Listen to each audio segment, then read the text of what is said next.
अनंग सिद्धि या रति अनंग का क्या अर्थ है, क्या प्रयोजन है, इस साधना का, उस साधना का महत्व क्या है, यह सब मैं अपने प्रवचन में बोला था। और इसलिए बोला था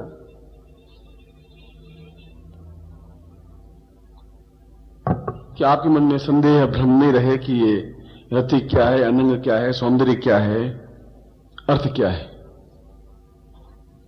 और उस बात को अभी 5 या 7 दिन नहीं बीते, शायद 1 सप्ताह बीता है। और इस समय हमारी फाइल में 600 पत्र हैं। सारे तो कम ही थे। और उन पत्रों की ध्वनि से आप खुद देख लें कि उन लोगों को पहले दिन से ही अनुकूलता अनुभव होने लगी है। पहले दिन से ही वो एकदम से अद्वितीय नहीं बन पाए, मगर उनको अनुभव जो हुए उन्होंने अपने पड़ोसी को बताया। इस प्रकार से पत्र आए। 600 नहीं होंगे तो 450-500 पत्र होंगे। मैं काफी फाइल मोटे मोटे मैं सब नहीं पढ़ पाया हूं। और उनका मुझे यह अनुभूति हुई, मुझे ऐसा लाभ हुआ, मुझे उम्मीद नहीं थी कि ऐसा भी होगा, ऐसा होने लगा है। इस बात का श्रेय मुझे नहीं जाता है, इस बात का श्रेय हमारे ऋषियों को जाता है कि उन्होंने उस प्रकार के मंत्रों की रचना की, साधनाओं का निर्माण किया, जिसकी वजह से हमारे जीवन में पौरुष की कमी, पुरुषार्थ की कमी, संतान उत्पन्न करने की क्षमता की कमी, सौंदर्य की कमी, उसको दूर करने के लिए पाउडर लिपस्टिक ऋषि काल में नहीं थे, मगर ऐसे मंत्रों की, ऐसे धुंधियों की रचना जरूर की जिसके माध्यम से उरुषा, उरुषि, रंभा, मेनका, तिलोत्तमा और सैकड़ों सुंदरियों ने विचरण किया। और इसी बात को मैंने पूरी तरह से पिछली बार समझाया था, जो कैसेट में संग्रहित है। और आप भी यदि आपकी इच्छा हो तो उस कैसेट के माध्यम से उस प्रयोग को संपन्न कर सकते हैं। यह कोई जरूर नहीं है कि उसमें गुरुजी आपके सामने हो ही। मैं तो खुद आपको तलवार आपके हाथ में सौंप देता हूं, तलवार चलाना सिखा देता हूं, फिर तलवार सौंप देता हूं। आप लड़िए और विजयी हो जाइए। अपने पास छीन के नहीं रखता हूं। इसलिए उस कैसेट में पूरा डिटेल क्या है, प्रयोग क्या है, किस प्रकार का मंत्र है, किस प्रकार से होता है। व्यक्तिगत तो फर्क पड़ता ही है। मैं मंत्र दूं, एक कैसेट मंत्र दे, वो फर्क पड़ेगा। एक मेरे पिताजी राम राम बोले, एक तोता पिंजरे में बैठा हुआ राम राम बोले, तो उसमें फर्क पड़ेगा ही। फिर भी अगर किसी वजह से नहीं आ पाए तो नहीं से तो बहुत कुछ अच्छा है। मैं केवल ये संदर्भ इसलिए दे रहा हूं कि उससे मेरा उत्साह बढ़ा है कि लोगों में एक चेतना पैदा हुई है, लोगों को विश्वास जगने लगा है। और कोई एक दिन में सब कुछ काम नहीं हो पाता। एक दिन में मैं 60 साल का नहीं हो सकता, उसमें समय लगता है। फिर भी लोगों ने अपनी भावनाओं को व्यक्त किया है। और ये श्रेय आप लोगों को भी जाता है कि सर्दी के समय में आप लोग स्वयं आते हैं, प्रयोग में भाग लेते हैं और एक अच्छे कार्य को आगे बढ़ाने में सहायक होते हैं। अयोध्या में राम मंदिर तो अभी बना के नहीं बना, मगर कई लोगों ने ईंटें वहां भिजवाई, सीमेंट भिजवाया, लोहे का सरिया भिजवाया। अब मंदिर तो 2 साल बाद बनेगा, 5 साल बाद बनेगा कि नहीं, मैं नहीं कह सकता, मगर उनकी श्रद्धा तो थी ही कि उन्होंने भिजवाया, उनकी भावना तो थी ही। आपकी भावना तो है ही, सर्दी में आप आए और उस प्रयोग को संपन्न करने के लिए आप खड़े हुए। इसलिए मैंने कहा कि इससे हमारे ऋषि मुनियों को जाता है तो आपको भी जाता है। मुझे मालूम है कि दिल्ली में एक स्थान से दूसरे स्थान की दूरी 20 किलोमीटर, 15 किलोमीटर, 40 किलोमीटर भी होती है और घंटा, आधा घंटा, 1.5 घंटा लगता है। मैं जानता हूं इस बात को। और उसके बावजूद भी अच्छे कार्य के लिए हम 2000 मील भी चलेंगे। ये तो 40-50 किलोमीटर ही है। बुद्ध जब मृत्यु को प्राप्त हुए तब एक शिष्य था सिर्फ उनके पास, आनंद। वह भी उनका चचेरा भाई था और उनका पट्ट शिष्य था। उन्होंने कहा कि हम क्या करें?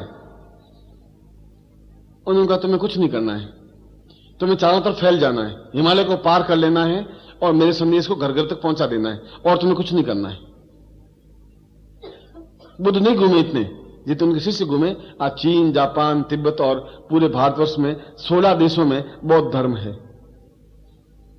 ये उनके शिष्यों ने किया, भिक्षुओं ने किया, जो पैदल हिमालय को पार किया उस समय। आज तो आपके पास साधन है, ऑक्सीजन है, मगर आप सोचिए इन्होंने कितनी तकलीफ उठाई होगी, मगर बुद्ध को फैलाया, बुद्ध धर्म को फैलाया। और आपको भी मैं यही बात कह रहा हूं। हो सकता है मैं दिल्ली के प्रत्येक गली गली में नहीं घूम सकूं, मगर उनके पैरों में छाले पड़े होंगे, भूखे मरे होंगे, तकलीफ देखी होगी। किस लिए? उन भिक्षुओं ने ऐसा क्यों किया? इसलिए कि उनका उद्देश्य, लक्ष्य यह था कि इस ज्ञान को, इस चेतना को मुझे फैलाना है। और उस ज्ञान और चेतना को फैलाने के लिए उन्होंने इस कार्य को संपन्न किया, प्रयोजन किया, प्रयोग किया।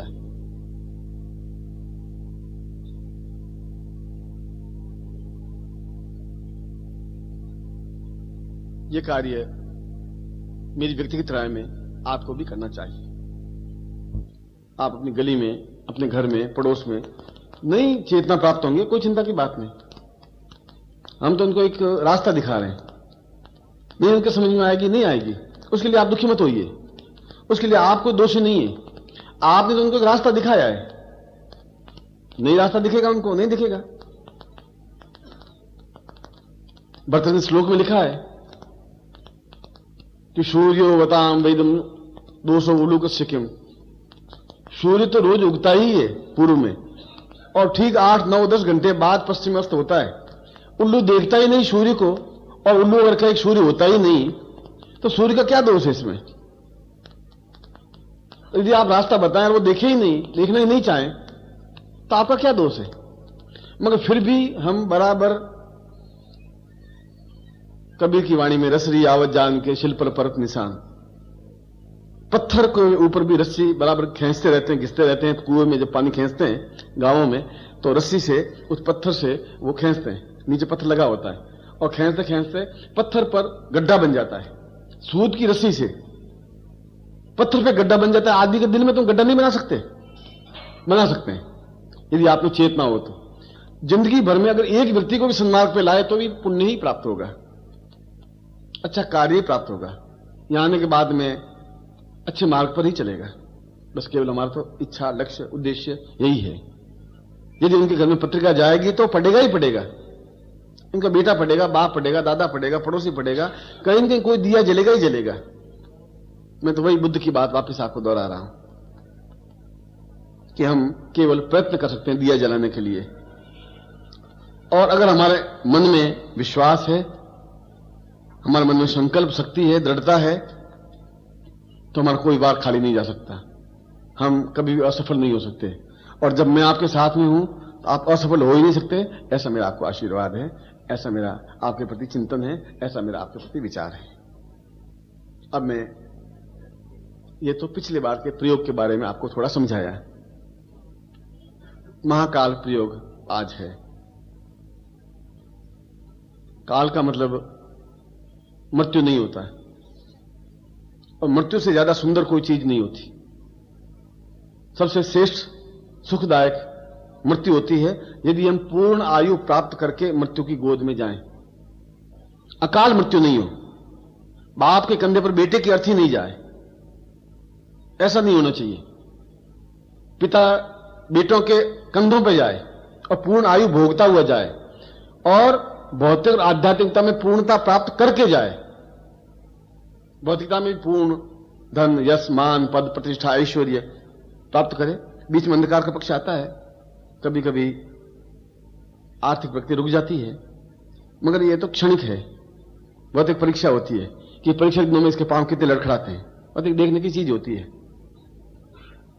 और फिर आध्यात्मिकता भी हो, ये जो तुम बैठो, ये आध्यात्मिकता का पक्ष है। मंदिर बनाए, मस्जिद बनाए, गुरुद्वारा बनाए, प्याऊ बनाए, कुंवारी लड़कियों, गरीब लड़कियों की शादियां करें, दान दें, जरूरतमंदों की इच्छाएं पूरी करें, ये सब आध्यात्मिक पक्ष है। दोनों जीवन में पूर्णता प्राप्त करने के बाद में यदि मृत्यु प्राप्त होती है तो मृत्यु अपने आप में अत्यंत सुखदायक होती है। इसलिए महाकाल और उज्जैन में महाकालेश्वर का मंदिर है जो पूरे संसार में विख्यात है, जहां रोज सुबह प्रातः काल ताजे मुर्दे की भस्म को उनके ऊपर लगाया जाता है। रोज नित्य ताजे मुर्दे की भस्म जो मरता है उनको जलाया जाता है। उस शमशान के बिल्कुल किनारे है महाकाल का मंदिर, और उसकी भस्म ला करके उस महाकालेश्वर के ऊपर ललाट में लगाया जाता है। सुबह 4 बजे पूजन होता है, तो भस्म कोई खराब नहीं हुई। महाकालेश्वर तो पूरे संसार में विख्यात है। उज्जैन तो अपने आप में 7 पुरियों में से है। अयोध्या, मथुरा, माया, काशी, कांची, अवंतिका, पुरी, द्वारामती चैव सप्तैता मोक्षदायिका, ये 7 पुरियां, अवंतिका, उज्जैन भी अपने आप में पूर्ण नगरी है जो मोक्षदायिनी है। ये बार बार उसको जनरेटर लाइट क्यों गड़बड़ होती है? ज्यादा है सब चीज सुना दिया तो ऊपर की लाइटें बंद कर दे या जनरेटर स्टार्ट कर दे। तुम्हारे यहाँ गड़बड़ आ रही क्या? ठीक है, ये दिल्ली है, दिल्ली में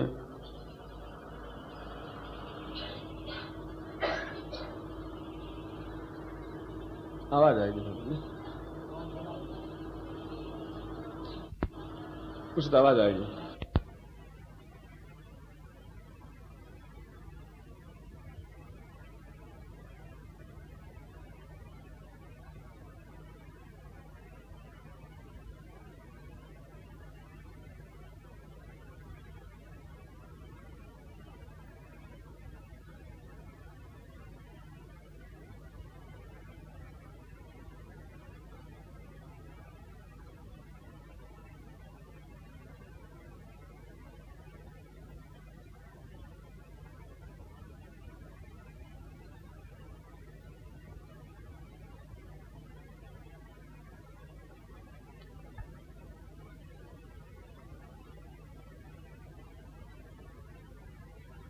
तो सही नहीं हो, मैं सही ढंग से बात नहीं कर पाऊँ, डिस्टर्बेंस में मेरा ध्यान आधा उधर जाए आधा उधर जाए। मेरी हैबिट है शुरू से, पिछले 50 वर्षों में मैं बोलता हूं, बीच में डिस्टर्बेंस होता है तो मेरा क्रम टूट जाता है। मैं महाकाल के बारे में समझा रहा था, और महाकाल का मतलब मृत्यु ही नहीं, महाकाल का मतलब है रोग और रोगों पर विजय प्राप्त करना। महाकाल का मतलब है असुंदरता, असुंदरता पर विजय प्राप्त करना। महाकाल का मतलब है अभाव, अभावों पर विजय प्राप्त करना। महाकाल का मतलब है घर में गरीबी, गरीबी को दूर करना। महाकाल का मतलब है जीवन में समस्याएं, समस्याओं को दूर करना। महाकाल का मतलब है पुरुषार्थ की कमी, पुरुषार्थ को दूर करना। और महाकाल का मतलब है जीवन में जो हमारी इच्छाएं पूरी नहीं हो रही हैं, उन इच्छाओं को पूरी करने की क्षमता को महाकाल कहा जाता है। और एक ही साधना में इतनी सारी इच्छाओं को पूर्ति कर देना अपने आप में केवल महाकाल साधना से ही संभव है, और कोई ऐसी कोई साधना नहीं बनी है जिसके माध्यम से जीवन की सारी न्यूनता, माइनस पॉइंट अपने आप में अनुकूल बन जाए। ऐसा कहीं किसी साधना में नहीं है। इसीलिए उज्जैन की नगरी पूरे संसार में विख्यात है। इसीलिए महाकालेश्वर को सबसे महान देव माना गया है, इसीलिए उसको ज्योतिर्लिंग माना गया है, इसलिए उसके ऊपर मुर्दे की भस्म लगाई जाती है। इसलिए हमारे जीवन में जब भौतिक दृष्टि से हम अनुकूलता प्राप्त करेंगे, और जीवन में भौतिक दृष्टि से कमी आती है, ये जरूरी नहीं आज आपको मैं मंत्र दे दूंगा कल आप बिल्कुल सब समस्या मिट जाएंगी, मगर हफ्ते 10 दिन के बाद में आपको लगने लगेगा कुछ ठीक होने लगा है। मैं ऐसा कोई गारंटी नहीं ले रहा हूं, मैं ऐसा कोई झूठ नहीं बोल रहा हूं, मैं ऐसा कोई छल नहीं कर रहा हूं। समय लगेगा। किसी को एक क्षण अनुकूलता मिली, किसी में 2000 रुपये मांग रहा था, मिल गए, तो उनका गुरुजी कुछ काम हुआ मेरा। पत्रों में ऐसा ही है, गुरुजी मेरे ये आंखों में तकलीफ आ रही, झाइयां दिखने रही थी, झाइयां बंद हो गई है गुरुजी, बस ऐसा ही लिखा है उन्होंने। ऐसा नहीं लिखा कि मैं बिल्कुल उर्वशी बन करके नाच रही हूं, ऐसा उसमें कुछ नहीं लिखा है। मगर कुछ ना कुछ अनुकूलता मिली है उनको भी, और उन्होंने जिनको बताई उनसे भी, और मुझे पढ़ करके अच्छा लगा है। इसलिए आज महाकाल साधना रखने के पीछे उद्देश्य मेरा यही था कि हम भौतिक दृष्टि से पहले संपन्न बन जाएं, और जब भौतिक दृष्टि संपन्न बनेंगे तो आध्यात्मिक दृष्टि से मैं अपने आप को संपन्न बना दूंगा, उसमें भी संपन्न बना दूंगा। मगर वहां आप 2 मिनट में टेंस आ जाते हैं। हमारे यहां जोधपुर में एक व्यक्ति है, वो जिस दिन रिश्वत के 100 रुपये जेब में नहीं आते घर जाता ही नहीं, वो रात को बाहर सोता है कहीं। घर ही नहीं जाता। आज घर, पत्नी कहती घर क्यों नहीं आया, घर नहीं आऊंगा, 100 रुपये रिश्वत का आज आए ही नहीं, पूरे 100 रुपये जेब में जाते तभी घर जाता है वो, उसकी सौगंध ली हुई है पिछले 20 साल से, कहीं से भी छीन झपट करके भी 100 रुपये जेब में डालता ही है वो। अपने अपने कार्य क्षेत्र हैं, और दिल्ली में तो ये मेन कार्य है, इसमें फिर गरीबी दुर्भिक्षता क्या है। मगर ये है कि आपके रोज 2000 की रोज और कभी 1800 हो जाए तो आप तकलीफ होते हैं कि ये साधना तो की थी तो 2200 होने चाहिए, 1800 कैसे हो गए, तकलीफ इतनी होती है। इसलिए आप थोड़ा सा अपने ध्यान रखिए, उसमें कोई दोष है नहीं, आप नहीं करोगे तो ट्रांसफर हो जाएगी वहां से तुरंत कि साल न खाता है न खान देता है, इसको हटाओ साले को, यही हेडक यही है बीच में, इस हेडक को हटा दो बस। इसलिए मैं गुरु बन के ऐसा नहीं खिला रहा हूं कि आप ऐसा करिए, मैं ये नहीं समझा रहा हूं, मैं समझ रहा हूं दिल्ली का धर्म क्या है। मैं सुबह कहता हूं ये काम करो कि गुरु जी यहां सुख सुविधा का एक अलग डिपार्टमेंट खुला हुआ है, गुरु जी सुख सुविधा शुल्क खुलेआम कहते हैं, ये है तार लगवाना हो तो तुम अफसर को जवाब चीरते रहो, बिजली की तार तो मैं लगाऊंगा, बस 100 रुपये लगेंगे, देख ले भैया। मेरा राशन कार्ड बनाना था, वो सरदार जी शिष्य बने, शिष्य तो क्या बने, आए मिले घूमते रहे, महीना भर होता गया।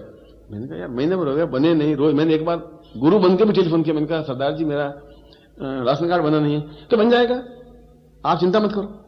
मैंने कहा सुभाष क्या बात होगी, सुभाष ने कहा गुरु जी सुख सुविधा नहीं पहुंचेगी तब तक राशन कार्ड 10 साल तक नहीं आएगा, यहां सीधा साधा खेल है बस। मैंने कहा ये क्या है कि ये दिल्ली का खेल अलग है। मैं भाई मैं तो ऐसा न करता हूं न करने देता हूं, तू जा।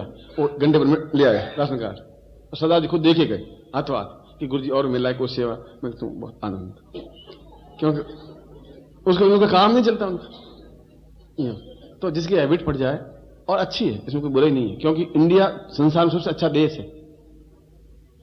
सबसे देश अच्छा ये है कि बाकी देशों में न तो रिश्वत लेते हैं न साले काम करते हैं, दोनों तरफ से वहां समस्या है। यहाँ पैसे लेके काम तो हो जाता है, चलिए इसलिए देश सबसे महान है। अमेरिका में रिश्वत लेते नहीं, काम करते नहीं, कानून नहीं है। यहां पर कानून जेब में रखते हैं, सीधे पैसे दीजिए काम तुरंत हो जाता है। इंडिया में ही होता है और कहीं संसार में नहीं हो सकता। इसलिए ये देश महान है, मुझे इस देश में इसलिए गर्व है,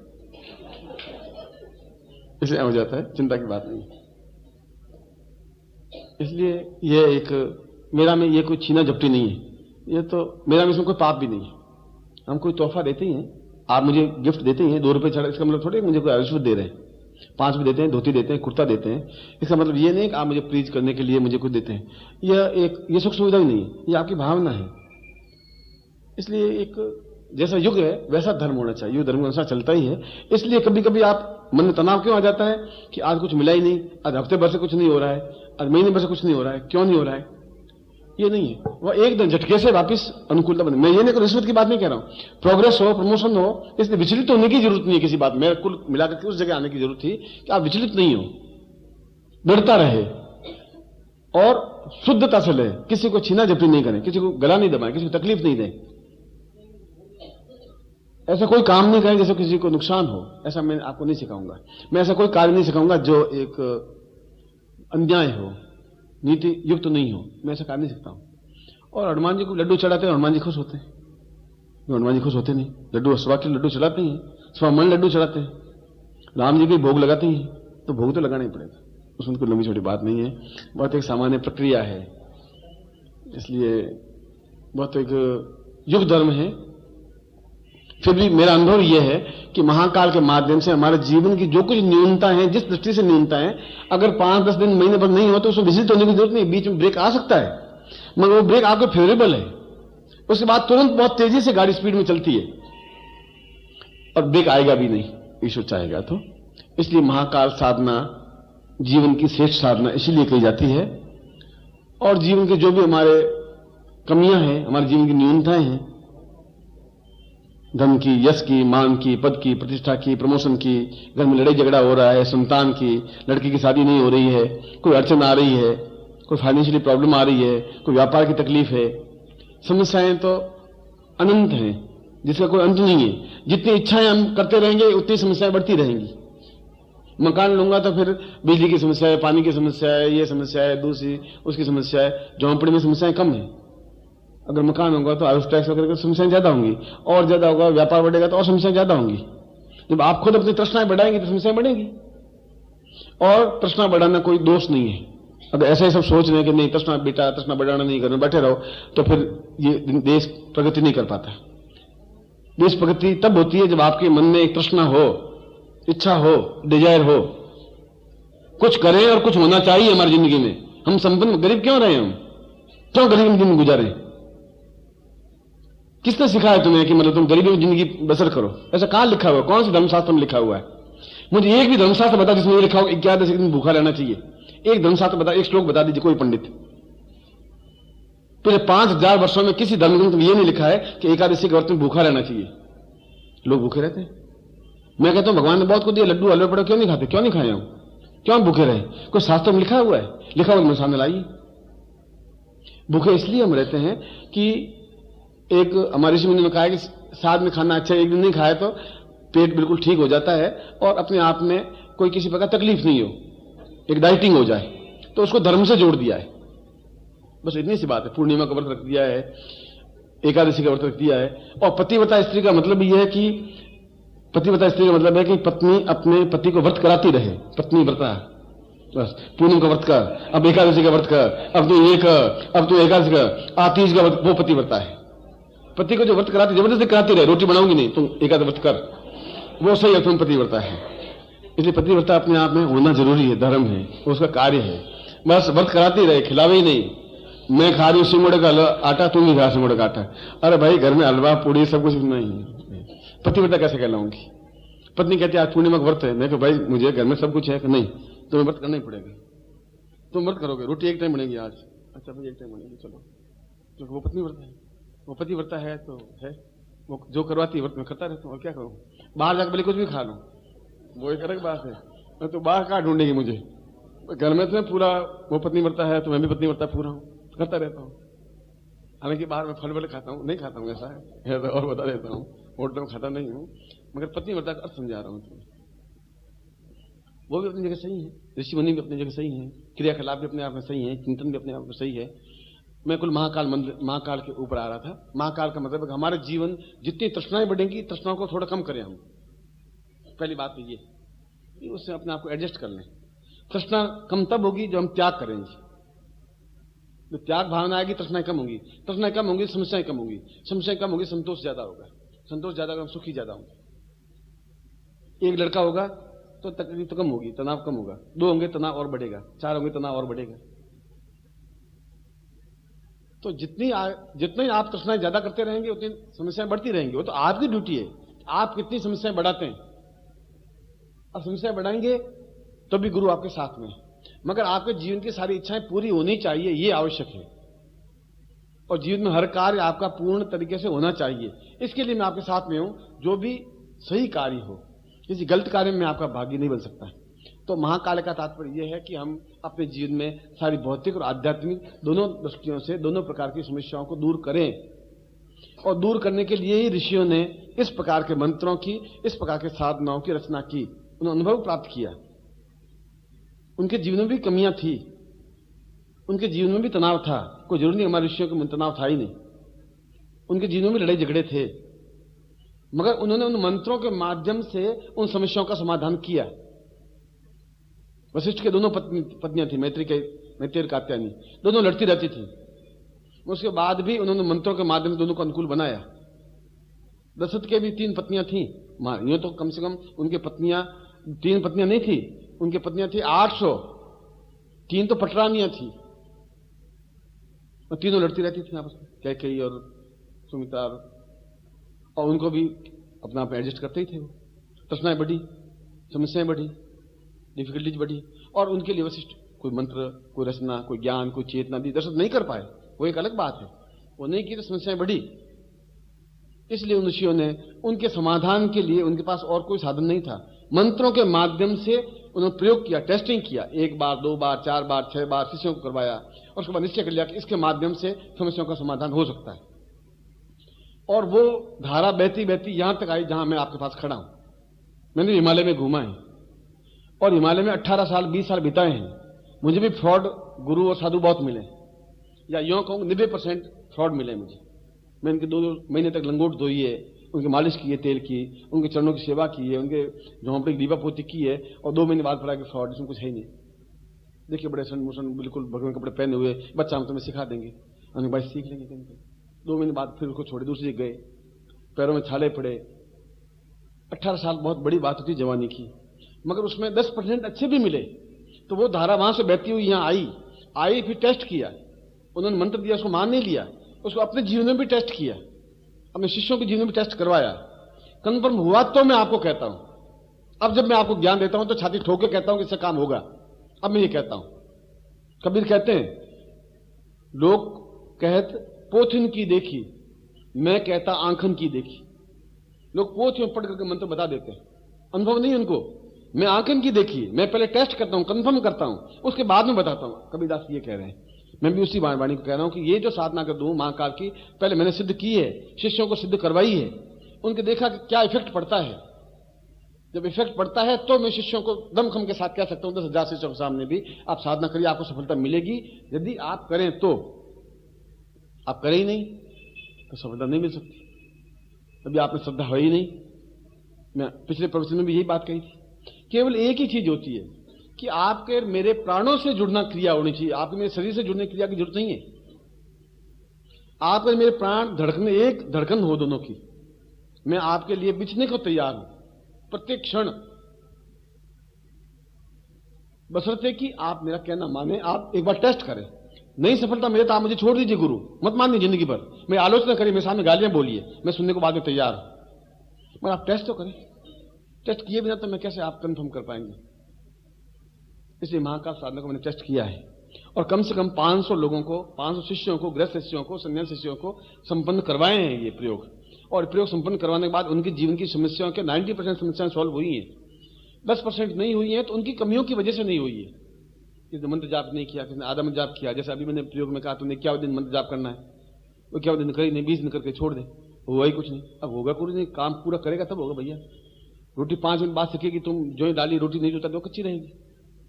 ये धैर्य की कमी है। मुझे विश्वास है कि ये महाकाल की साधना, और ये आपका सौभाग्य है कि आपको इतने उच्च कोटि की साधना मिल रही है। आप मुझे बता दीजिए किसी किताब में ऐसे साधनाएं हों तो लाइए, अगली बार जब आए तो किताब लेके आइए कि देखिए गुरु जी आप जो कह रहे थे ये महाकाल साधना इस किताब में लिखी हुई है, आप लाइए। पहले नहीं लिखी मिलेगी आपको, इसलिए नहीं लिखी मिलेगी। उच्च कोटि की साधनाएं गुरु केवल अपने मुंह से उसके कानों में इसमें समझ शक्ति नहीं देता है।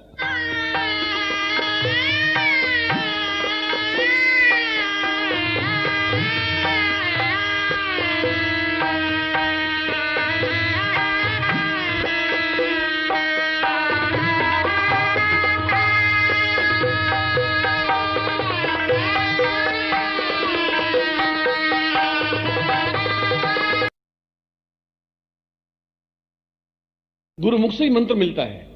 गुरु अपने ज्ञान को, उसको खुद को ज्ञान उसके हृदय में उतारता है। पोथियों में नहीं लिखता, पोथियां थी नहीं, भोजपत्र थे, ताड़पत्र थे, वो तो सब समाप्त हो गए औरंगजेब के जमाने में और अंग्रेजों के जमाने में समाप्त हो गए। वो मंत्र रहे ही नहीं। मंत्र केवल वो रहे जो गुरु ने शिष्य को सिखाया, शिष्य ने याद कर दिया, शिष्य ने फिर वह गुरु बना, उसने अपने शिष्य को मौखिक याद करवाया। इसलिए मौखिक परंपरा, यजुर्वेद या ऋग्वेद पूरे मौखिक याद थे। आज भी मैं पूरा यजुर्वेद कंठस्थ बिना किताब पढ़े पूरा यजुर्वेद आपके सामने पाठ कर सकता हूं, भले इसमें 14 घंटे लगेंगे। पूरा यजुर्वेद पूरा कंठस्थ कर सकता हूं, पूरा कंठस्थ बोल सकता हूं। मुझे पोथी देखने की जरूरत नहीं है कि उस जमाने में पोथी तो देते ही नहीं थे।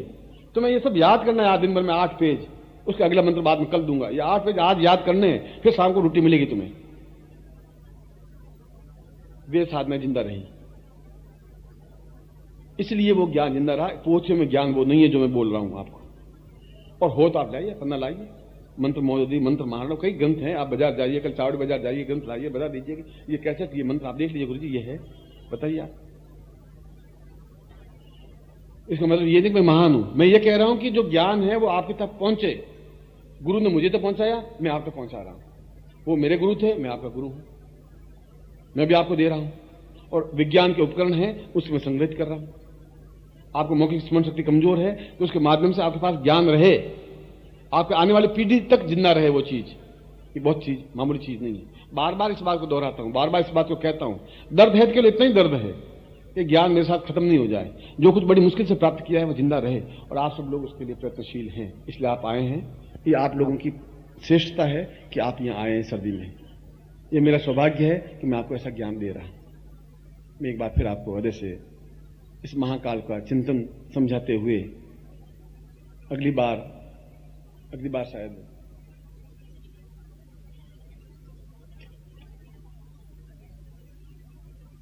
12 दिसंबर को है वापस प्रयोग, हनुमान सिद्धि साधना है। अब इसके बाद तो 12 तारीख को है। और हनुमान सिद्धि साधना, हनुमान अपने आप में कितने महान थे, अद्वितीय थे। राम जी के मंदिर 100, हनुमान के मंदिर 500, जबकि वो सेवक थे, नौकर। मालिक के तो मंदिर कम और नौकर के ज्यादा है, क्योंकि कलयुग में जगदम्बा, गणपति और हनुमान तुरंत सिद्ध होते हैं, जल्दी सिद्ध होते हैं। इसलिए कई लोगों का आग्रह था कि आपने कभी हनुमान साधना सिद्ध करवाई नहीं, तो हमने कहा अगली बार हनुमान साधना सिद्ध करवा देते हैं, हनुमान साधना करवा देते हैं। तो 12 तारीख हनुमान जयंती भी है,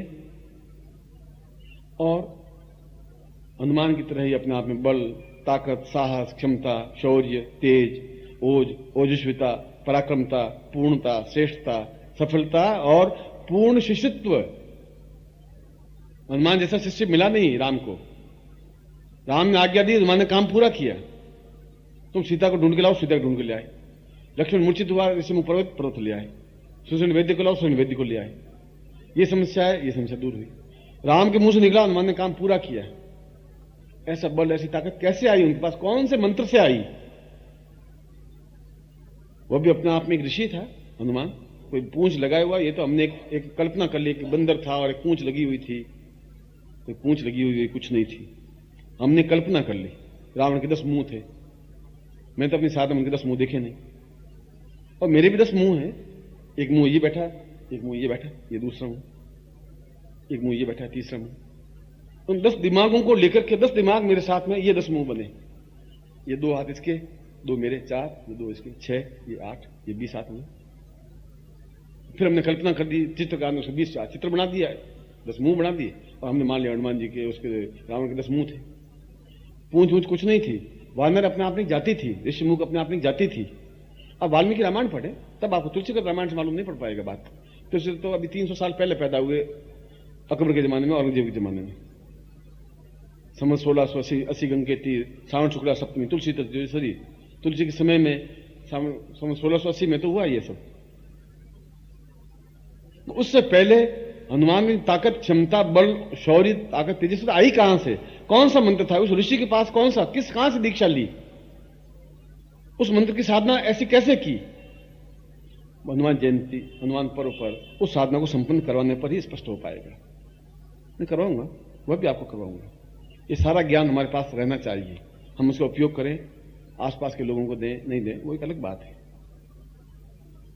महाकाल, अब महाकाल का प्रयोग आपको संपन्न करवा रहा है। आपके सामने सारी सामग्री है। सबसे पहले गणपति को स्मरण करते हैं।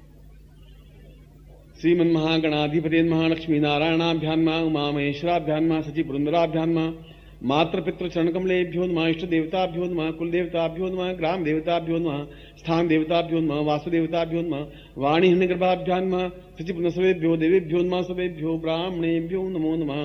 तत्रादु गणपतिं प्रार्थयेतः। सुमुखश्चैकदन्तश्च कपिलो गजकर्णकः लम्बोदरश्च विकटो विघ्ननाशो विनायकः धूम्रकेतु गणाध्यक्षो भालचन्द्रो गजाननः द्वादशैतानि पठेच्छृण्वादपि विद्यारम्भे विवाहे च प्रवेशे निर्गमे तथा संग्रामे संकटे चैव विघ्नस्तस्य न जायते।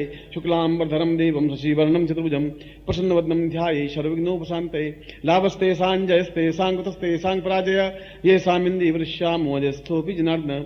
अभिप्सितार्थं पूजितोऽयं सुरासुरै सर्व विघ्न हरतस्मै गणाधिपतये नमः। श्रीमाद्यम समुदेत माने संकल्पम कुर्यात।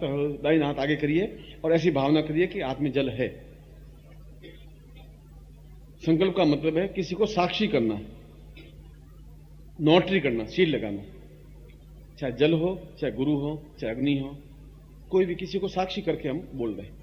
गुरु साक्षी करके बोल सकते हैं, जल को साक्षी करके बोल सकते हैं। और मैं जहां नाम बोलूं आपको नाम बोलना है, जहां गोत्र बोलूं आपको गोत्र याद हो, गोत्र बोलना, गोत्र याद नहीं है जाति बोलना।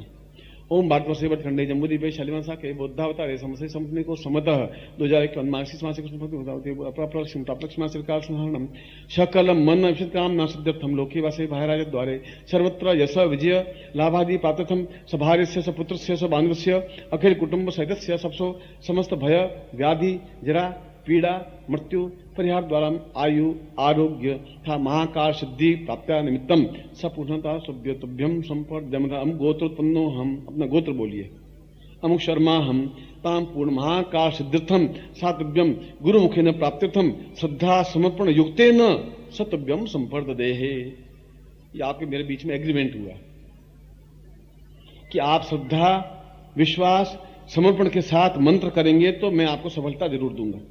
ये दोनों बीच में एग्रीमेंट हुआ। संकल्प का मतलब एग्रीमेंट होना। तत्रा दोषाम तुम शिखा बंधनम, चोटी की गांठ लगाइए।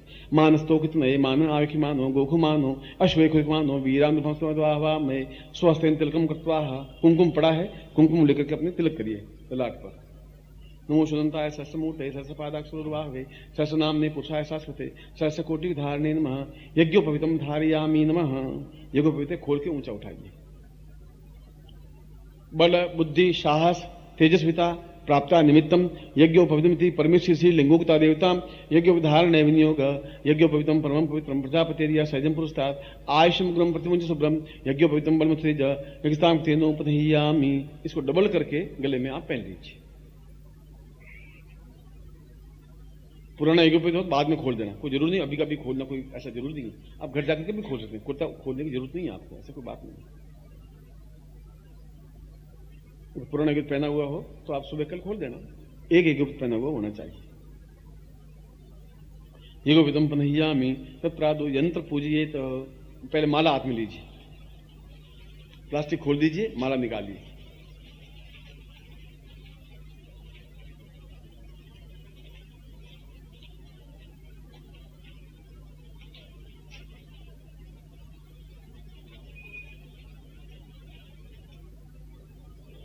ये माला सिद्ध करता हूं। इस माला से मंत्र जाप होगा, क्योंकि ये काले रंग की माला हकीक माला है। ये जो मंत्र दूंगा इस माला से मंत्र जाप करना। इसके लिए दूसरी माला खरीदने की जरूरत नहीं है। माले आप घुमाइए इस माला को। माले माले महामाये सर्वशक्ति स्वरूपणी चतुर्वर्ग तस्मान में श्रीदाम भव ताम पूर्णतम अमुक गोत्रोत्पन्नो हम, अपना गोत्र बोलिए। अमुक शर्मा हम महाकाल सिद्धि प्राप्ता निमित्तम सतुभ्यम संपर्द दे। गले में प्रार्थिए गले में पहन लीजिए।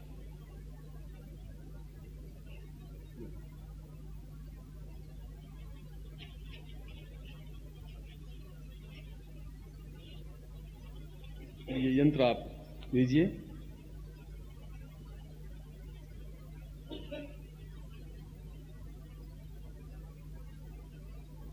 तो सीधा यंत्र पकड़िए, ऊपर नाम लिखा जैसा मैं कहूं वैसा आप करते रहिए। बाएं हाथ में लेफ्ट हैंड में, ये आपका लेफ्ट हैंड है। लेफ्ट हैंड यंत्र पकड़िए और दाहिने हाथ से इसको जल चढ़ाइए। जैसा आप सोचिए मैं जल चढ़ा रहा हूं, बस यूं समझ लीजिए। इसको पूजन कर रहे हैं अपने, यानी आपसे मैं सिद्ध, आपके नाम से सिद्ध कर रहा हूं। ये मतलब मेरे पास चीज थी, मैंने आपको दी, जब दूंगा तब आपके पास होगी, और फिर प्राण प्रतिष्ठा करूंगा तब इफेक्टिव होगा। फिर जल स्नान ताम पूर्विश्याम अथोस्मानम स एतोस्मानम स कृते कल्याण ताम नमो हंता समुते पूर्वाताम पूर्वादीर्घ अथोस्मानम स महाकाल सिद्धि प्राप्ता निमित्तम सा जल स्नानम समर्पयामि सा पूर्णत्व प्राप्त समय पृथिव्याम तथा पूर्वा एतोसम पय स्नानम समर्पयामि न। दूध से स्नान कराएं। ओम पयः पृथिव्याम पय ओखधि कुपयो दिव्यंतरिक्षे पयोधाः पयश्वती प्रदिशा सन्तु मयम् पय स्नानम समर्पयामि नमः। दही से ओम दधिक्रावणो अकारिखंडिशोस्पिदारिनः स्वर्बिनो मुखा कर्पण आज गुंखितारिगत दधि स्नानम समर्पयामि नमः।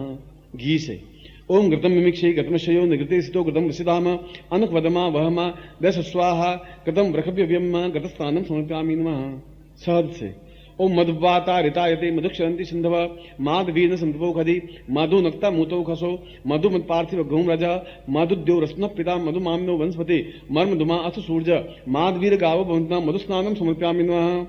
शक्कर से ओम मधु सक्रात सइको अस्ते ही सन्निखंग विश्व सगुंष्टा सवित इंद्रो गणेन सगुं षष्ठ जित्सु मपा बासु धनवा प्रताम सब विस्तारताम मधु सक्रा स्नानम समर्पयामि नमः। फिर पांचों दूध दही घी शहद शक्कर पंचामृत। ओम पंचन्द्रिय सरस्वती मपि यंति स्रोतसा सरस्वती तो पंचदासो देशे भव सरिता पंचाम स्नानम समर्पयामि नमः। फिर गंगा स्नान से शुद्ध ओम शुद्धबाल सर्वशुद्धबालो मणिमालस्थ आसीना श्वेता श्वेताक्षो रुणस्ते रुद्राय पशुपते कर्णांजामाम अवलिप्ता शिरोद्रम नमः शुद्धस्नानम समर्पयामि नमः शुद्धस्नान ते प्रक्षयामि। पहुंच लीजिए। अब दुपट्टा है आपके सामने, दुपट्टे से पहुंच लीजिए, या दुपट्टा नहीं तो हाथ से पहुंच लीजिए। आपके सामने कुमकुम है, उस कुमकुम को मध्य में बिंदी लगाइए। महाकालांत सम अकाल मृत्यु निवारणाय सा समस्त मृत्यु इच्छाव्यम संपर्द है, बीच में बिंदी लगानी है, कुमकुम की बिंदी लगानी है। अब ठीक ऊपर की ओर तत्रादो दूसरी बिंदी लगानी, तत्रादो पूर्ण हेतुष्मानम शक्ति कल्याणतम दीर्घो सातव्यम संपर्द है। अब सब नीचे की ओर बिंदी लगानी है। तत्रादो अकाल मृत्यु निवारणाय दुख दारिद्र्य कष्ट पीड़ा निवारणार्थम ताम पूर्णतुभ्यम संपर्द है। दक्षिण पार्श्व है, ये आपका दक्षिण हिस्सा है, इस साइड में, यंत्र के इस साइड में आपको बिंदी लगानी है। तत्रादो नो संता सपूर्वयतुष्मानम सकृति कल्याणतम मनोवांछित कामना सिद्धाय सातभ्यम संपर्दे। बिंदु नाम वाम भागे है, ये आपका वाम भाग, बाईं तरफ की इस तरफ बिंदी लगानी। सपूर्णा एतुष्मानम सकृति कल्याणतम दीर्घोतुष्मानतभ्यम संपर्दे है। 5 बिंदियां लगी। अब आपके ऊपर, ये यंत्र के ऊपर ये 2 कोने हैं, 1 कोना 2 कोना 3 कोना, कोने जिसको कोण कहते हैं। अब ऊपर के कोने पर बिंदी लगाइए। महाकालम स्थापयामी नमः, ऊपरी दूसरा कोना है। तत्रादो पूर्ण सुख सौभाग्य स्थापयामी नमः, अब नीचे एक कोना है। तत्रादो पूर्ण मनोच्छा कामना सिद्ध्यर्थम स्थापयामी नमः, चौथा एक कोना है। पूर्णत्व पवित्रम सा समस्त देव्यो स्थापयामी नमः, सारा कोना स्थापन कर दिया। अब दोनों हाथों से कुमकुम लेकर के पूरा लेप कर दीजिए यंत्र के ऊपर। ओम गंधद्वाराम द्वारा रसानितुष्टा कृष्णम ईश्वर सबूत नाम ताम्योपवेशम सर्वायतोस्मानं सातभ्यम इदमचिदम वो ज्योति सातभ्यम संपर्ददे है। कुमकुम लगाने के बाद में आप थोड़ा सा कुमकुम उस पे से लेकर के अपने ललाट पर लगा दीजिए।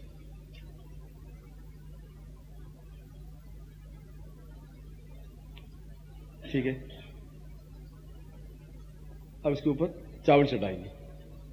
ओम अक्षुन्नमी मनता प्रियाम दुखत अस्तो कथ सुभानवो विप्रान विश्व यामति योजामति हरि। तत्रादो मैं अब आपके नाम से सिद्ध कर रहा हूं, आप 2-2 अक्षर के चढ़ाते रहिए थोड़ा थोड़ा चावल। ओम पूर्वासाय एतोस्मानम सकृति कल्याणताम दीर्घोतोस्मानम सतुभ्यम मोजति पूर्वातोस्मानम सतुभ्यम एतोस्मानम सकृति मम शिष्यत्व अमुक गोत्रोत्पन्नो हम, अपना गोत्र बोलिए। अमुक शर्मा हम, अपना नाम बोलिए। ताम पूर्णत्व महाकाल यंत्रम सा पूर्णत अंकम चंडनतम यंसम बिंदुरावि मर्दय मर्दय मलय मलय जागृ जागृ त्रुटा त्रुटा दीप्तम दीप्तम पाम पिम पुम पार्वती पूर्णाम खांकी कुंकचता शान श्री शून सप्त मंत्र विदुगम एंकार से रूपा रिंगारी विपाल के क्लींकारी काम रूपिणे बीज रूपिणे मुस्ते चामुंडाम चिन्ह गाते जयंकारी वरदान विचित्र धान दिम धूम दोजटे पत्नी वाम दिम वक्त दिश्री कांकरी गुरु काली की देवी शाम श्री गुरु हुम हुम कारूपिणी जन जन जन जन नानी भ्राम भीम भ्रूम भैरवी भद्रे भवान नीति नमः। ओम नमः संभवा यच मयो भवा यच नमः शंकरा यच महेश्वरा यच नमः शिवा यच शिवतरा यच। जो चावल है वो उसमें डाल दीजिए। फिर चावल को हाथ में लेकर के अपने ऊपर छिड़क दीजिए।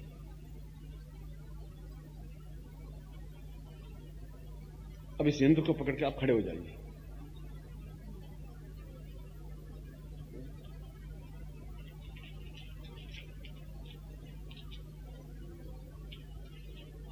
अब यंत्र को दाहिने हाथ आपके इस साइड का है, दाहिने हाथ में इस यंत्र को पकड़ लीजिए जैसे मैंने पकड़ा है, और शरीर में समस्त रोग मुक्ति के लिए प्रयोग करें। रोग दोष दुख दारिद्र्य कष्ट पीड़ा निवारण के लिए प्रयोग कर रहा हूं। जहां मैं यंत्र को स्पर्श करूं आप भी वहां स्पर्श करेंगे।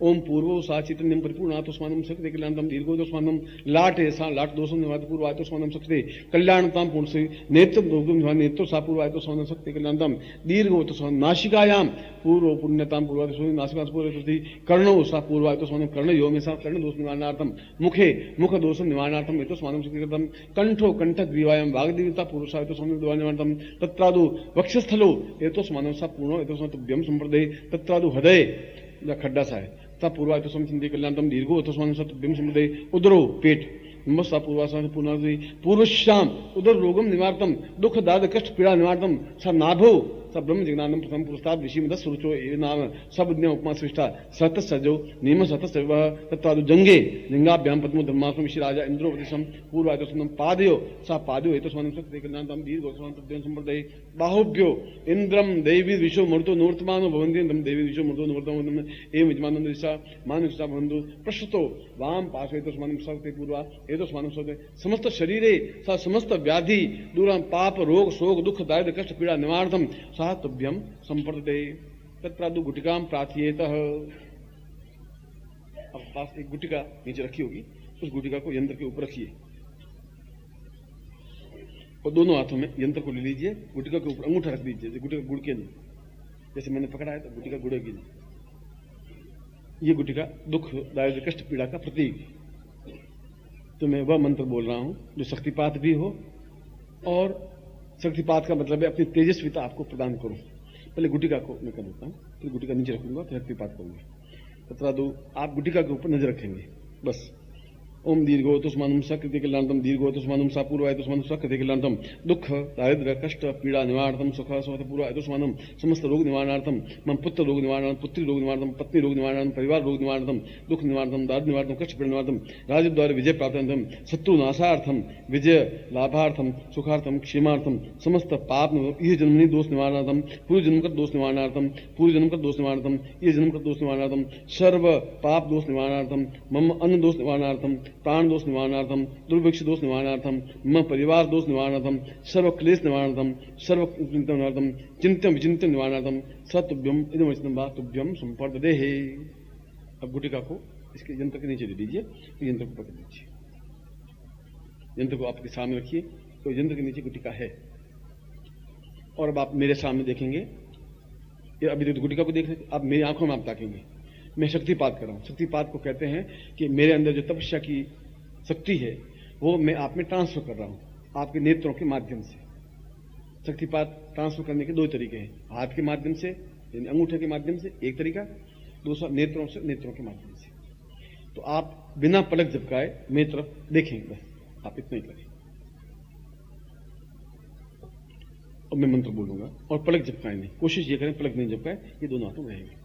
ओम दीर्घोथस्मानं सकृति कल्याणतम दीर्घाथस्मानं कृति कल्याणतम नमः संभवाय च मयोहाय च नमः शंकराय च मस्करा यच नमः शिवाय च महाकालाय च दुरं धूर्जटे साम पूर्वाय तो स्वानं सकृति कल्याणतम दीर्घो दीर्घो दीर्घो सा कल्याणम कल्याणम कल्याणम पूर्ण पुरुषम धूर्जटे विकटे विकटे विकटे घोरे घोरे अकाले अकाले अकाले अकाल मतलब पुरुषम अघोरेभ्यो अघोरेभ्यो थघोरे घोर घोरतेभ्य सर्वेभ्यो सर्वरूपाय नमस्ते रुद्र रूपाय अनंत रूपाय विश्व रूपाय कृति महादेव रूपाय समस्तम काल रूपाय काल विष्णु रूपाय कालंता रूपाय चिंत्य रूपाय विचिंत्य रूपाय दुर्क्ष रूपाय समस्त चैतन्य रूपाय दुर्क्ष रूपाय सर्वस्व रूपाय सर्वेश्वराय रूपाय गुरु रूपाय गुरुवै रूपाय चिंत्य रूपाय विचिंत्य रूपाय मृत्यु रूपाय मृत्यु विजय प्राप्ता रूपाय काल मृत्यु निवारणार्थम विजय समस्तम पूर्व इच्छम निवारणार्थ समस्त महा प्राप्त निमित्त समस्त दोष निवारणार्थम सात्विकम इंतम इदा पूरा पम्मा पूर्व पम्मा पूर्व आयतोस्मि कंकम से पूर्व क्रीम क्रीम क्रीम कालिक दिवस साम साम साम सुकृति हम हम ओंकार उपने जम जम जम जम पूर्व श्रीराम अंकम चंतन तम निशाम ब्रह्म पूर्व आयतोस्म ब्रह्म ब्रह्म पूरा एतोस्मान सा ब्रीम ब्रीम भ्रू आयतोस्मे अंकम सब चिंचालिनी चिंचाली क्षमालिनी क्षोभिनी क्षोभनाम पूर्वासी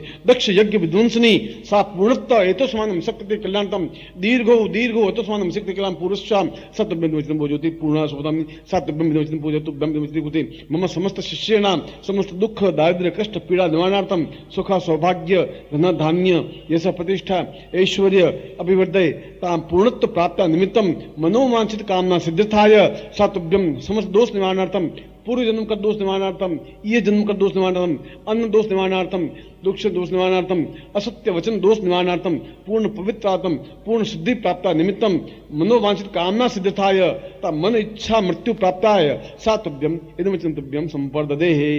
इस यंत्र को गुटिका को नहीं, यंत्र को दोनों आंखों से ललाट से लगा करके और रख दीजिए नीचे। ये गुटिका तो आपको यहां से जाएं तो गुटिका को तो फेंक देना सड़क पर या कहीं पर भी। यंत्र को आप अपने घर में स्थापन करना है, ये जान रखना। गुटिका तो अपने आप में अकाल मृत्यु रोग शोक दुख दारिद्र्य के लिए है, तो जब आप निकले तो कहीं फेंक दे, इसकी आप चिंता नहीं करें। यंत्र को घर में स्थापन कर देना है। ये मां का मंत्र है, इस मंत्र को मैं आपको दूंगा और उस मंत्र को आपको उच्चारण करना है। ये इस मंत्र इस माला से इस मंत्र का जाप करना है केवल 3 दिन और 1 माला यदि उसके बाद में आप चाहें तो एक माला और कर सकते हैं, यानी कुल प्रयोग तो 21 दिन का है।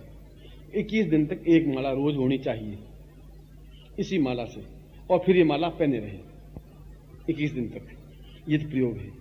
अन्यथा 3 दिन तो कंपलसरी है। एक बात तो ये है, सबसे श्रेष्ठ टाइम रात्रि का है, जो इसमें नियम है वो बता रहा हूं। रात्रि कहते हैं सूर्य अस्त होते ही रात्रि कहलाती है, सूर्य उदय तक रात्रि कहलाती है। उस समय इस मंत्र का आप जाप कर सकते हैं। इसमें किसी प्रकार को भय या डरावना स्वप्न ऐसा कुछ नहीं आता, क्यों महाकाल का मतलब ये है ही नहीं। महाकाल का मतलब है समस्याओं पर मुक्ति पान करने की क्रिया। दूसरी बात ये है, इसलिए इसमें कोई ऐसा तनाव या ऐसा दुख या ऐसा चिंता या कोई भय ऐसा कुछ नहीं आता। एक माला मंत्र जाप इससे करना होता है। नारी पुरुष स्त्री हो तो रजस्वला समय में नहीं करें। 21 दिन तक नहीं कर सकें तो 11 दिन तक करें, 11 दिन तक नहीं करते 3 दिन करें। शास्त्रों में 21 दिन का कहा है। मुझे भी चाहिए आपको साफ बताना कि 21 दिन तक आपको करना चाहिए। यदि आप कहीं जाएं तो यंत्र अपने साथ लेते जाएं, ये मंत्र आप साथ लेते जाएं और वहां बैठकर मंत्र जाप कर सकते हैं। मुश्किल से 5 मिनट से ज्यादा मिनट लगेंगे नहीं। अभ्यास होने के बाद तो 108 बार उच्चारण करना है, टाइम लगेगा ही नहीं। और उसके बाद आप खुद चेक करें कि पिछले सप्ताह मेरा इतना प्रोग्रेस हुई थी, अब कितनी प्रोग्रेस हुई। ये समस्या थी, ये समस्या मुक्ति हुई कि नहीं। जब मंत्र जाप शुरू करें तब अपनी समस्या को भी बोले। संकल्प का मतलब है कि ये अर्जेंट समस्या जो भी आई हो पहले वो बोले, बाकी समस्या मुक्ति होगी। और एकदम से कोई प्रॉब्लम आई हो तो कहे कि ये प्रॉब्लम मेरी तुम दूर होनी चाहिए। संकल्प हमेशा करें, मैं अमुक पिता का पुत्र, मेरा ये नाम, मैं ये प्रयोग कर मंत्र जाप कर रहा हूं, मेरी ये समस्या है, इस समस्या से मुक्ति पाना चाहता हूं। ऐसा करके मंत्र दूसरे दिन दूसरी बात कर सकते हैं, 3 दिन तीसरी कर सकते हैं, 4 दिन चौथी कर सकते हैं, 5 दिन पांचवी कर सकते हैं। 21 दिन के बाद भी आप चाहें तो कर सकते हैं। 21 दिन के बाद करने की जरूरत रहती ही नहीं, फिर तो केवल 1 या 2 बार उच्चारण किया बहुत होता है। और उसके बाद में इस यंत्र को नदी में प्रवाहित कर देते हैं। 21 दिन के बाद 22वें दिन या 23वें दिन इस यंत्र को प्रवाहित कर देना पड़ता है। गुटिका को आज प्रवाहित कर देंगे, फिर केवल मंत्र जाप होता है। और उसके बाद माला जपने की जरूरत नहीं है, केवल 5 बार उच्चारण कर दे। 21 दिन तक तो माला जपने की जरूरत होती है। कोई वजह से आप 21 दिन नहीं कर सकते तो 11 दिन करें। मेरी राय में आप 21 दिन करें कुल मिलाकर के।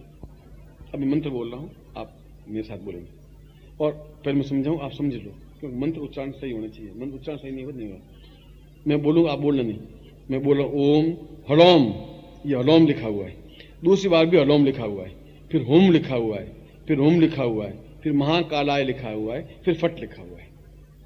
अब मैं मंत्र बोल रहा हूं, आप बोलेंगे ओम हलोम हलोम हुम हुम महाकालाय फट।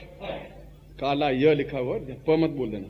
ओम हलोम हलोम हुम हुम महाकालाय फट। ओम हलोम हलोम हुम हुम महाकालाय फट। इस मंत्र को आपको 1 माला रोज आपको करना है। यदि आप नहीं कर सकें तो आपकी पत्नी करे, 2 माला है। पत्नी नहीं हो और पत्नी नहीं कर सकती हो तो आप कर ले, जो भाग ले रहे हैं वो कर सकते हैं। और यदि और कोई करना चाहे आप उनको समझा सकते हैं। पर यंत्र होगा, गुटिका होगी तो मंत्र जाप होगा। ये बात, आपका यंत्र दूसरे के लिए काम नहीं है। आपका यंत्र आपकी पत्नी के लिए काम नहीं आ सकता। आप रोटी खाएंगे आपके पेट में जाएगा, आप पत्नी के पेट में नहीं जा सकते, संभव नहीं। ऐसी कोई साइंस टेक्निक बनी नहीं अभी तक। इसलिए कि मैं कर लूं, मेरा बेटा भी कर ले, फिर मेरी पत्नी भी कर ले, मेरे और पड़ोसी भी कर ले, और अड़ोस पड़ोस में किराए पे लगाते रहे, रोज लीजिए 5 रुपए और करते रहे भैया। वो यंत्र लिया है, पैसे वसूल तो करना ही है, ये चलेगा नहीं और कोई रास्ता नहीं है। मैं क्या करूं? शास्त्रों में लिखा होता तो मामी बता देता आपको, किराए की दुकान खोल दो, वैसा चलेगा नहीं मामला। इस मंत्र को करना है, इस माला से करना है। आप चाहें दिन भर पहन सकते हैं, नहीं चाहें तो उतार करके पूजा स्थान में रख दें और फिर पूजा सुबह जब पूजा करें तब पहन दें। रात्रि को पहनने की जरूरत नहीं होती। यह अपने आप में सारी समस्याओं के समाधान के लिए जीवन भर उपयोगी है, इसलिए इसको प्रोवाइड करने की जरूरत नहीं है। जब भी कोई समस्या आए इस माला को पहना, मंत्र जपा, यह समस्या निवड़नी चाहिए और आप देख लीजिए ऐसा जैसे रामबाण की तरह काम करती है चीज। ऐसा मैंने इसको अनुभव किया है। अब गुरु प्रार्थना सबसे इसको नीचे रख देते हैं।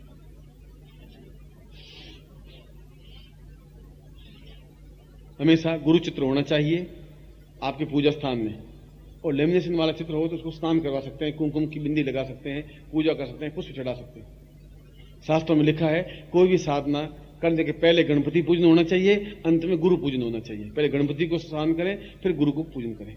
ऐसा गुरु ने हमें ज्ञान दिया है, इसलिए गुरु ब्रह्मा, गुरु विष्णु, गुरु साक्षात महेश्वर, ऐसा इसलिए कहा गया है। इसलिए गुरु पूजन होना चाहिए। और हाथ जोड़ दीजिए। गुरु ब्रह्मा गुरु विष्णु गुरुदेवो महेश्वर गुरु साक्षात् परब्रह्म तस्मै श्री गुरु चरण कमलेभ्यो नमः।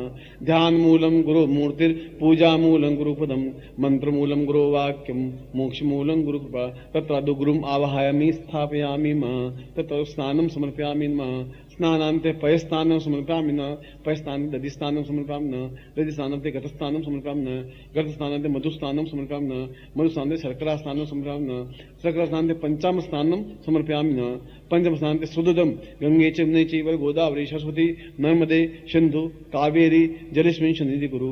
गंगाजल स्नानं समर्पयामि प्रक्षयामि तत्रादो यज्ञोपवीतं समर्पयामि यज्ञोपवीतमिति परमेश्वरी लिंगोपवीतां धारणे विनियोग यज्ञोपवीतान्ते वस्त्रं समर्पयामि विवासु वासु परिवीत आकाशस्यान् भुजायमान तन्धीरास निसाध्यो मनस देवयन्त वस्त्रान्ते वस्त्रं समर्पयामि तत्रादो पुष्पमाल्यं समर्पयामि सुमाल्यानि सुगन्धीनि मालत्यादीनि ब्रो मया धन पूजार्थं पुष्पाणि पुष्पाणि पुष्पान्ते दक्षिणां समर्पयामि दक्षिणान्ते प्रदक्षिणां यानि कानि च पापानि ज्ञाता ज्ञातकृतानि च तानि तानि सन्ति प्रदक्षिणां पदे पदे दक्षिणान्ते प्रार्थयेत। त्वमेव माता च पिता त्वमेव बन्धुश्च सखा त्वमेव विद्या।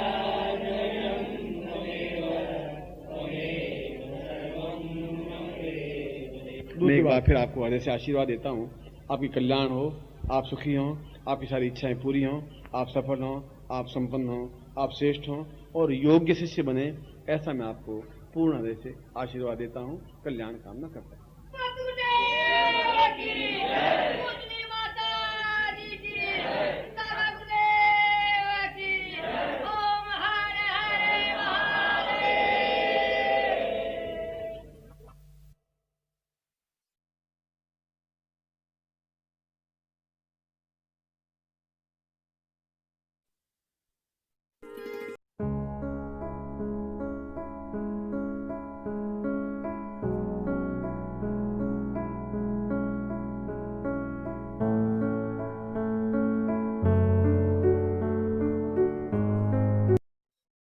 ओम परम तत्वाय नारायणाय गुरुभ्यो नमः।